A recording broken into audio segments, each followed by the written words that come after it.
like I said, Carl Jung had written about it. Sigmund Freud writes in his letters about how people have these desires that they're unconscious of, but he can't just tell them that. They won't accept it. They won't accept that they're creating the misery in their lives. So he has to Right. use dream interpretation to get people to see that their own dreams are telling them how they're creating their Right. problems. And Jung likewise. Right. And I also have found that it is true that some people are just so offended by this idea that any part of them could desire something bad. But turns out, I don't know, maybe we've evolved a little bit. Maybe consciousness is evolving a little bit. But I was able to write this book and get people to see, like, hey, just check it out. Just see if it's true for you. Like, could it be that some part of you, when you're really, really honest and really, really not judging, not shaming, like you can't take the attitude of like, oh, I wanted this. I'm so, that's why it's happening because I suck so much and I'm so bad. You have to take a super non-blaming, non-judging attitude. You could discover that there's a part of yourself that enjoys the drama in your life. And what I think is funny is like everybody has that friend who like calls them up with gossip and is like, oh, did you hear what so-and-so said to me? And then I was like, no. And you're listening to your friend and you're like, oh my God, you're acting like you're mad, but you love this. You were so happy they insulted you. And it's just, it's just like being honest with myself enough to know that I am that friend. I am the one who's enjoying the drama and the pain. Right. And I can make that conscious. And the thing is, once we make it conscious with approval and pleasure, it loses its creative power. So everything has more creative power when it's in the unconscious. The unconscious is like this dark generative womb. And when desires are there, it's like they're creating these, they're gestating and they're giving birth to synchronicities. It's like seeds planted deep in the earth with the perfect environment to grow. You're getting it, Brandon. Exactly. Yeah. And I'm sure you've explored so much with your content, everything that you've researched about how we create reality with our consciousness. So yeah, this is just my little spin on it. I love it. It's so poignant and just touching on the thing. It's almost like this is the last place you haven't looked. You wonder why the law of attraction is doing what it's doing, or law of emergence, or what am I doing wrong? Why am I still getting this? And I think anyone who's willing, and really all this work on self, knowing thyself, is about being brutally honest with who and what we are. And if you understand sort of the ultimate nature of reality and this idea of you can't know that which you are unless you know that which you are not, it's a necessary piece. It's actually serving you. In your case, you went from getting in the line in the freezing cold for free food to thriving, and that contrast makes it more meaningful. So in a sense, it's like it is happening in service to you at some level. The question is, I always kind of put it like this, like we are one with source, which is everything.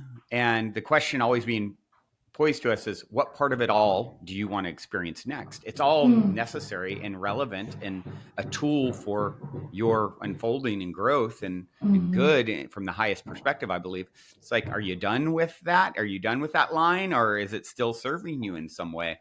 And so I think most people tuning into this are like, okay, I'm ready to like bring light to the shadow, right? Just like I want to illuminate it and see what's hiding in the corners here. Absolutely. Yes, that's exactly it. And I think something that I've noticed is a lot of times I will not be ready to let go of something or to move on from it until I've really, really let myself deeply, erotically feel the fulfillment of it. And Can you touch on what? So I was intrigued when you said you first started bringing it to light, and you when you say erotically feel it, is this you're bringing this into a sexual pathway for you? Like, Yeah, so some people who do the existential kink meditation do it with an actual like self-stroking or self-pleasuring practice at the same time. That's not I see. actually how I usually do it. I usually just I go see. lay down, go into a meditative state and just feel in my body Mm, and just feel mm, the sensation and allow whatever sensation is there to be there. And mm-hmm, there's instructions for the existential kink meditation in the book, and really the essence mm-hmm, of it is just like saying, I'm willing to get on the side of the part of me that wants this thing that my conscious mind doesn't like, whatever it is, mm-hmm. Yep. scarcity in my financial life, rejection in my romantic life, feeling stuck creatively. And I'm just willing to let myself experiment with seeing if I can find that little pang. It's like, when you were a kid and you had a loose tooth and you would like press on your loose tooth and it hurt, Mm-hmm, but it felt mm-hmm, really good at the same time. mm-hmm, It's mm-hmm, usually a sensation like that. And it's usually like, okay, wow, there's this tangy, poignant mm-hmm, in this mm-hmm, mm-hmm, situation. Can I let myself mm-hmm. focus on the pleasure dimension of that? Can I let that Yeah. pleasure dimension just expand and be fully present in my body? Can I Mm, let myself know that there's some part of me that feels entertained by this, fascinated with this, compelled by this? mm-hmm, And can I just, get on the side of that part of me and not shame it, mm, not blame it, recognize that it has created this situation in my life, mm-hmm, recognize it doesn't have to keep always creating this situation in my life, but it's here right now. And can I just mm-hmm, consciously get on the side of that part and enjoy what it has created? So mm-hmm. that's what it is. It's basically like an allowing the thing, allowing the unconscious drive or desire to climax. So, Mm. and sometimes it is a physical, erotic, sexual Interesting. climax that I experience and that people that I work with have experienced. Sometimes it's more like, I like to say it can be in different chakra centers of the body. So sometimes it is that very sort of, sacral response. Sometimes Mm-hmm. it's a heart orgasm and it's just laughter. Like suddenly it just starts to seem so funny. They just laugh, Yeah, people just laugh and I laugh. like that. Uh-huh. Or yeah, sometimes it's even like a third eye thing and people will get this like really deep visionary experience with the meditation. But whatever it is, you know that you're done doing existential kink on a certain topic when you can think about the same topic and there's actual pleasure and joy in it when you Mm. think about it, and Wow. it's not like sarcastic pleasure and joy, it's not ironic, it's like, no, I am actually enjoying this scarcity, I'm enjoying this crazy controlling relationship I'm in, I'm enjoying it's basically you're not taking yourself so seriously as an Yeah. ego, and you've Yeah. started to identify more with yourself as a soul. And what I like to remind people when people say like, well, why would I want to experience scarcity or why would I want to experience rejection? I mean, there's a number of different things I could say. First of all, there may be things in your childhood or your past lives that were, unresolved, Mm-hmm. that are predisposing you to be drawn to those things, to work them out.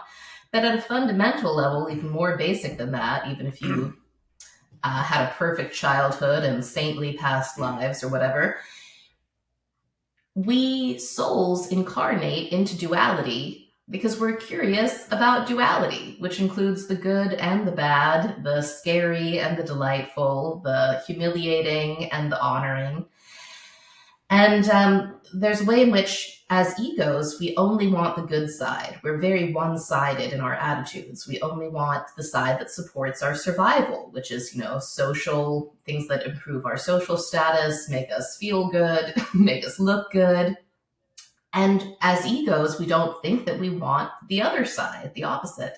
Yeah. And when we persist in that one sided attitude, it's very, that's what creates the shadow because that one sidedness just isn't true. So the whole self, the self with a capital S, is interested in the entire ride, pain and Yeah. pleasure, failure and winning. It just wants to taste all of it.